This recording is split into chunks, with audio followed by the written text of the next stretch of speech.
Libro primero de Moisés. Génesis, capítulo 42. Viendo Jacob que en Egipto había alimentos, dijo a sus hijos, ¿por qué os estáis mirando? Y dijo, He aquí yo he oído que hay víveres en Egipto. Descended allá y comprad de allí para nosotros, para que podamos vivir y no muramos. Y descendieron los 10 hermanos de José a comprar trigo en Egipto. Mas Jacob no envió a Benjamín, hermano de José, con sus hermanos, porque dijo, no sea que le acontezca algún desastre. Vinieron los hijos de Israel a comprar entre los que venían, porque había hambre en la tierra de Canaán. Y José era el señor de la tierra, quien le vendía a todo el pueblo de la tierra. Y llegaron los hermanos de José y se inclinaron a él rostro a tierra. Y José, cuando vio a sus hermanos, los conoció, mas hizo como que no los conocía, y les habló ásperamente y les dijo, ¿de dónde habéis venido? Ellos respondieron, de la tierra de Canaán para comprar alimentos. José pues conoció a sus hermanos, pero ellos no le conocieron. Entonces se acordó José de los sueños que había tenido acerca de ellos y les dijo, espías sois, por ver lo descubierto del país habéis venido. Ellos le respondieron, no, señor nuestro, sino que tus siervos han venido a comprar alimentos. Todos nosotros somos hijos de un varón, somos hombres honrados, tus siervos nunca fueron espías. Pero José les dijo, no, para ver lo descubierto del país habéis venido. Y ellos respondieron, tus siervos somos 12 hermanos, hijos de un varón en la tierra de Canaán, y he aquí el menor está hoy con nuestro padre, y otro no parece. Y José les dijo, eso es lo que os he dicho, afirmando que sois espías. En esto seréis probados. Vive Faraón, que no saldréis de aquí, sino cuando vuestro hermano menor viniere aquí. Enviad a uno de vosotros y traiga a vuestro hermano, y vosotros quedad presos, y vuestras palabras serán probadas, si hay verdad en vosotros. Y si no, vive Faraón, que sois espías. Entonces los puso juntos en la cárcel por 3 días. Y al tercer día les dijo José, haced esto y vivid. Yo temo a Dios. Si sois hombres honrados, quede preso en la casa de vuestra cárcel uno de vuestros hermanos, y vosotros id y llevad el alimento para el hambre de vuestra casa. Pero traeréis a vuestro hermano menor, y serán verificadas vuestras palabras, y no moriréis.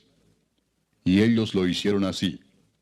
Y decían el uno al otro, verdaderamente hemos pecado contra nuestro hermano, pues vimos la angustia de su alma cuando nos rogaba, y no le escuchamos. Por eso ha venido sobre nosotros esta angustia. Entonces Rubén les respondió diciendo, ¿no os hablé yo y dije, no pequéis contra el joven, y no escuchasteis? He aquí también se nos demanda su sangre. Pero ellos no sabían que los entendía José, porque había intérprete entre ellos. Y se apartó José de ellos, y lloró. Después volvió a ellos, y les habló, y tomó de entre ellos a Simeón, y lo aprisionó a vista de ellos. Después mandó José que llenaran sus sacos de trigo, y devolviesen el dinero de cada uno de ellos, poniéndolo en su saco, y les diesen comida para el camino, y así se hizo con ellos. Y ellos pusieron su trigo sobre sus asnos, y se fueron de allí. Pero abriendo uno de ellos su saco para dar de comer a su asno en el mesón, vio su dinero que estaba en la boca de su costal. Y dijo a sus hermanos, mi dinero se me ha devuelto, y helo aquí en mi saco. Entonces se les sobresaltó el corazón, y espantados dijeron el uno al otro, ¿qué es esto que nos ha hecho Dios? Y venidos a Jacob su padre en tierra de Canaán, le contaron todo lo que les había acontecido, diciendo, aquel varón, el señor de la tierra, nos habló ásperamente y nos trató como a espías de la tierra. Y nosotros le dijimos, somos hombres honrados, nunca fuimos espías. Somos 12 hermanos, hijos de nuestro padre. Uno no parece, y el menor está hoy con nuestro padre en la tierra de Canaán. Entonces aquel varón, el señor de la tierra, nos dijo, en esto conoceré que sois hombres honrados. Dejad conmigo uno de vuestros hermanos, y tomad para el hambre de vuestras casas, y andad y traedme a vuestro hermano el menor, para que yo sepa que no sois espías, sino hombres honrados. Así os daré a vuestro hermano, y negociaréis en la tierra. Y aconteció que vaciando ellos sus sacos, he aquí que en el saco de cada uno estaba el atado de su dinero, y viendo ellos y su padre los atados de su dinero, tuvieron temor. Entonces su padre Jacob les dijo, me habéis privado de mis hijos. José no parece, ni Simeón tampoco, y a Benjamín le llevaréis. Contra mí son todas estas cosas. Y Rubén habló a su padre diciendo, harás morir a mis 2 hijos, si no te lo devuelvo. Entrégalo en mi mano, que yo lo devolveré a ti. Y él dijo, no descenderá mi hijo con vosotros, pues su hermano ha muerto, y él solo ha quedado. Y si le aconteciere algún desastre en el camino por donde vais, haréis descender mis canas con dolor al Seol. Libro de Job, capítulo 8. Respondió Bildad su hita y dijo, ¿hasta cuándo hablarás tales cosas, y las palabras de tu boca serán como viento impetuoso? ¿Acaso torcerá Dios el derecho, o pervertirá el Todopoderoso la justicia? Si tus hijos pecaron contra él, él los echó en el lugar de su pecado. Si tú de mañana buscares a Dios, y rogares al Todopoderoso, si fueres limpio y recto, ciertamente luego se despertará por ti, y hará próspera la morada de tu justicia. Y aunque tu principio haya sido pequeño, tu postrer estado será muy grande. Porque pregunta ahora a las generaciones pasadas, y disponte para inquirir a los padres de ellas, pues nosotros somos de ayer y nada sabemos, siendo nuestros días sobre la tierra como sombra. ¿No te enseñarán ellos, te hablarán, y de su corazón sacarán palabras? ¿Crece el junco sin lodo? ¿Crece el prado sin agua? Aún en su verdor y sin haber sido cortado, con todo se seca primero que toda hierba. Tales son los caminos de todos los que olvidan a Dios, y la esperanza del impío perecerá, porque su esperanza será cortada, y su confianza estela de araña. Se apoyará él en su casa, mas no permanecerá ella en pie. Se asirá de ella, mas no resistirá. A manera de un árbol está verde delante del sol, y sus renuevos salen sobre su huerto. Se van entretejiendo sus raíces junto a una fuente, y enlazándose hasta un lugar pedregoso. Si le arrancaren de su lugar, éste le negará entonces diciendo, nunca te vi. Ciertamente este será el gozo de su camino, y del polvo mismo nacerán otros. He aquí Dios no aborrece al perfecto, ni apoya la mano de los malignos. Aún llenará tu boca de risa y tus labios de júbilo. Los que te aborrecen serán vestidos de confusión, y la habitación de los impíos perecerá. El Santo Evangelio según San Marcos, capítulo 12. Entonces comenzó Jesús a decirles por parábolas. Un hombre plantó una viña, la cercó de vallado, cavó un lagar, edificó una torre y la arrendó a unos labradores y se fue lejos. Y a su tiempo envió un siervo a los labradores para que recibiese de éstos del fruto de la viña. Mas ellos, tomándole, le golpearon y le enviaron con las manos vacías. Volvió a enviarles otro siervo, pero apedreándole, le hirieron en la cabeza y también le enviaron afrentado. Volvió a enviar otro, y a éste mataron, y a otros muchos golpeando a unos y matando a otros. Por último, teniendo aún un hijo suyo, amado, lo envió también a ellos, diciendo, tendrán respeto a mi hijo. Mas aquellos labradores dijeron entre sí, este es el heredero, venid matémosle, y la heredad será nuestra. Y tomándole le mataron, y le echaron fuera de la viña. ¿Qué pues hará el señor de la viña? Vendrá y destruirá a los labradores, y dará su viña a otros. Ni aun esta escritura habéis leído, la piedra que desecharon los edificadores ha venido a ser cabeza del ángulo, el Señor ha hecho esto, y es cosa maravillosa a nuestros ojos. Y procuraban prenderle, porque entendían que decía contra ellos aquella parábola, pero temían a la multitud, y dejándole se fueron. Y le enviaron algunos de los fariseos y de los herodianos, para que le sorprendiesen en alguna palabra.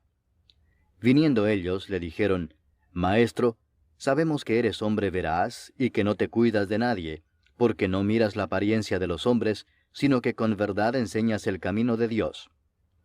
¿Es lícito dar tributo a César o no? ¿Daremos o no daremos? Mas él, percibiendo la hipocresía de ellos, les dijo, ¿por qué me tentáis? Traedme la moneda para que la vea. Ellos se la trajeron y les dijo, ¿de quién es esta imagen y la inscripción? Ellos le dijeron, de César. Respondiendo Jesús les dijo, dad a César lo que es de César, y a Dios lo que es de Dios. Y se maravillaron de él. Entonces vinieron a él los saduceos, que dicen que no hay resurrección, y le preguntaron diciendo, Maestro, Moisés nos escribió que si el hermano de alguno muriere y dejare esposa, pero no dejare hijos, que su hermano se case con ella y levante descendencia a su hermano. Hubo 7 hermanos. El primero tomó esposa y murió sin dejar descendencia. Y el segundo se casó con ella y murió y tampoco dejó descendencia. Y el tercero de la misma manera. Y así los 7 y no dejaron descendencia. Y después de todos murió también la mujer. En la resurrección, pues, cuando resuciten, ¿de cuál de ellos será ella mujer, ya que los 7 la tuvieron por mujer? Entonces respondiendo Jesús les dijo, ¿no erráis por esto, porque ignoráis las Escrituras y el poder de Dios? Porque cuando resuciten de los muertos, ni se casarán ni se darán en casamiento, sino serán como los ángeles que están en los cielos. Pero respecto a que los muertos resucitan, ¿no habéis leído en el libro de Moisés cómo le habló Dios en la zarza diciendo, Yo soy el Dios de Abraham, el Dios de Isaac y el Dios de Jacob? Dios no es Dios de muertos, sino Dios de vivos. Así que vosotros mucho erráis. Acercándose uno de los escribas, que los había oído disputar y sabía que les había respondido bien, le preguntó, ¿cuál es el primer mandamiento de todos? Jesús le respondió, el primer mandamiento de todos es, Oye Israel, el Señor nuestro Dios, el Señor uno es. Y amarás al Señor tu Dios con todo tu corazón, y con toda tu alma, y con toda tu mente, y con todas tus fuerzas. Este es el principal mandamiento. Y el segundo es semejante. Amarás a tu prójimo como a ti mismo. No hay otro mandamiento mayor que estos. Entonces el escriba le dijo, Bien, maestro, verdad has dicho que uno es Dios, y no hay otro fuera de él, y el amarle con todo el corazón, con todo el entendimiento, con toda el alma y con todas las fuerzas, y amar al prójimo como a uno mismo, es más que todos los holocaustos y sacrificios. Jesús entonces, viendo que había respondido sabiamente, le dijo, No estás lejos del reino de Dios. Y ya ninguno osaba preguntarle. Enseñando Jesús en el templo decía, ¿cómo dicen los escribas que el Cristo es hijo de David? Porque el mismo David dijo por el Espíritu Santo, Dijo el Señor a mi Señor, siéntate a mi diestra, hasta que ponga a tus enemigos por estrado de tus pies. David mismo le llama Señor. ¿Cómo pues es su hijo? Y gran multitud del pueblo le oía de buena gana. Y les decía en su doctrina, Guardaos de los escribas que gustan de andar con largas ropas y aman las salutaciones en las plazas, y las primeras sillas en las sinagogas, y los primeros asientos en las cenas, que devoran las casas de las viudas, y por pretexto hacen largas oraciones. Estos recibirán mayor condenación. Estando Jesús sentado delante del arca de la ofrenda, miraba cómo el pueblo echaba dinero en el arca, y muchos ricos echaban mucho. Y vino una viuda pobre, y echó 2 blancas, o sea, 1 cuadrante. Entonces, llamando a sus discípulos, les dijo, De cierto os digo que esta viuda pobre echó más que todos los que han echado en el arca, porque todos han echado de lo que les sobra, pero ésta de su pobreza echó todo lo que tenía, todo su sustento. La epístola del apóstol San Pablo a los Romanos, capítulo 12. Así que, hermanos, os ruego por las misericordias de Dios, que presentéis vuestros cuerpos en sacrificio vivo, santo, agradable a Dios, que es vuestro culto racional. No os conforméis a este siglo, sino transformaos por medio de la renovación de vuestro entendimiento, para que comprobéis cuál sea la buena voluntad de Dios, agradable y perfecta. Digo pues, por la gracia que me es dada, a cada cual que está entre vosotros, que no tenga más alto concepto de sí que el que debe tener, sino que piense de sí con cordura, conforme a la medida de fe que Dios repartió a cada uno. Porque de la manera que en un cuerpo tenemos muchos miembros, pero no todos los miembros tienen la misma función, así nosotros, siendo muchos, somos un cuerpo en Cristo, y todos miembros los unos de los otros. De manera que, teniendo diferentes dones, según la gracia que nos es dada, si el de profecía, úsese conforme a la medida de la fe, o si de servicio, en servir, o el que enseña, en la enseñanza, el que exhorta, en la exhortación, el que reparte, con liberalidad, el que preside, con solicitud, el que hace misericordia, con alegría. El amor sea sin fingimiento. Aborreced lo malo, seguid lo bueno. Amaos los unos a los otros con amor fraternal, en cuanto a honra, prefiriéndoos los unos a los otros. En lo que requiere diligencia, no perezosos, fervientes en espíritu, sirviendo al Señor, gozosos en la esperanza, sufridos en la tribulación, constantes en la oración, compartiendo para las necesidades de los santos, practicando la hospitalidad. Bendecid a los que os persiguen, bendecid y no maldigáis. Gozaos con los que se gozan, llorad con los que lloran. Unánimes entre vosotros, no altivos, sino asociándoos con los humildes. No seáis sabios en vuestra propia opinión. No paguéis a nadie mal por mal. Procurad lo bueno delante de todos los hombres. Si es posible, en cuanto dependa de vosotros, estad en paz con todos los hombres. No os venguéis vosotros mismos, amados míos, sino dejad lugar a la ira de Dios, porque escrito está, mía es la venganza, yo pagaré, dice el Señor. Así que, si tu enemigo tuviere hambre, dale de comer, si tuviere sed, dale de beber, pues haciendo esto, ascuas de fuego amontonarás sobre su cabeza. No seas vencido de lo malo, sino vence con el bien el mal.